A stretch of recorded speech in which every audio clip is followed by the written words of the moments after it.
your website has more than a few hundred pages, there's a really decent chance that Google has visited maybe half of them and then quietly stopped caring about the rest. Not because your content isn't good, but because of how your pagination is probably set up. And most of the guides telling you how to fix it are recommending something Google stopped using back in 2019. So let's fix that today. Hi, my name is Nathan Hawks.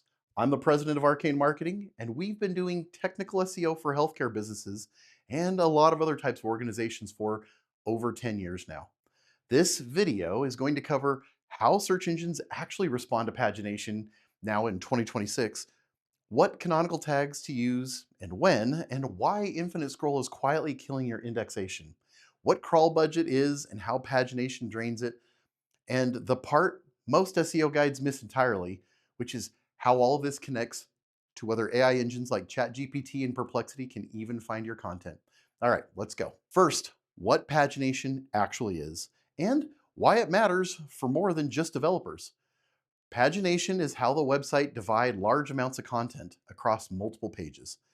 Your blog with 300 posts, your e-commerce store with 4,000 products organized into categories, your patient resource library with over 200 condition pages. At any time you have a page 2, page 3, page 4 button, that's pagination. And here's why it matters for SEO. Google does not have unlimited time or resources to crawl every page on your site. It has something called a crawl budget, which is basically the number of pages the Googlebot will bother visiting in any given period. Now, if you've got 50 paginated category pages and most of them are thin in content, Google will get to page 3, shrug, and then decide to move on to something else.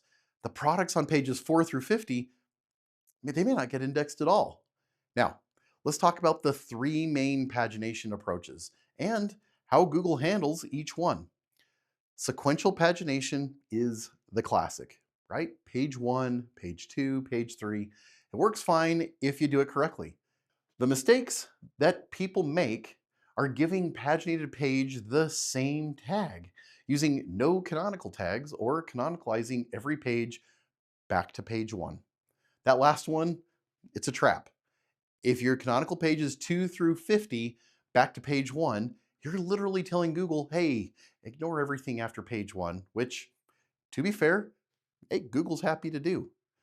Use self-referencing canonical tags instead. Page 2 canonical to page 2. Page 3 canonicals to page 3. It's boring advice, but you know what? It works. Infinite scroll is the one that causes the most hidden damage. While users love it and developers love building it, guys, Google hates it because the Googlebot is not a person. And guess what? It's not going to scroll. If the content on your page only appears after the interaction like scrolling, well, there's a real chance that the Googlebot may never see it. Your products, your posts, your content, it's not just there for Google's perspective. The fix that Google actually recommends, keep your infinite scroll, but build a parallel paginated HTML version underneath. Or switch to a load more button. That generates real crawlable URLs. Either way, the goal is giving Googlebot something to fetch without requiring the Googlebot to scroll. Now, the part that most people tend to get wrong and have so for years, and some that are still getting it wrong today, in 2019, Google announced that it had stopped using the rel equals prev and rel equals next tags as a ranking or crawling signal. These were HTML tags that you'd put on your page in the headers to tell Google that these pages were a series. Roll the ranking signals into page 1.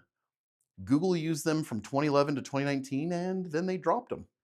And you pull up basically any pagination SEO guide published in the last 2 years, and a depressing number of them still recommend these tags. They're not hurting if you have them, but they're just doing nothing.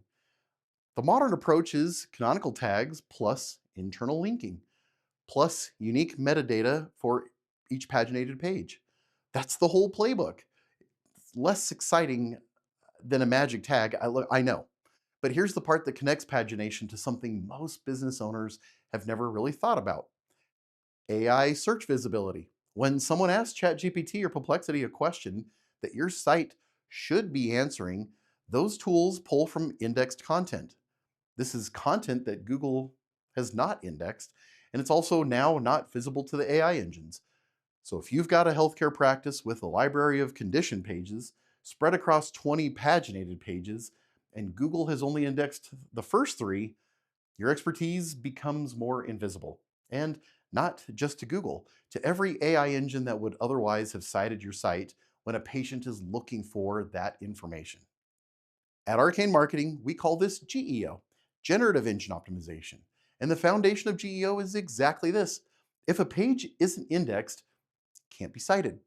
So technical SEO and GEO, not two different things. Technical SEO is the prerequisite. Now, let me leave you with a pagination audit checklist. So here are 5 things to check this week. Number 1, does every paginated page have a unique title tag? If they all say the same thing, well, there's a quick fix. Number 2, your canonical tags, are they self-referencing or are you canonicalizing everything back to page 1? Number 3, if you're using infinite scroll on JavaScript pagination, is there a crawlable fallback? Number 4, look at your Google Search Console crawl stats. If you see a lot of discovered, not indexed pages, crawl budget is probably part of the problem. And number 5, how deep does your pagination go?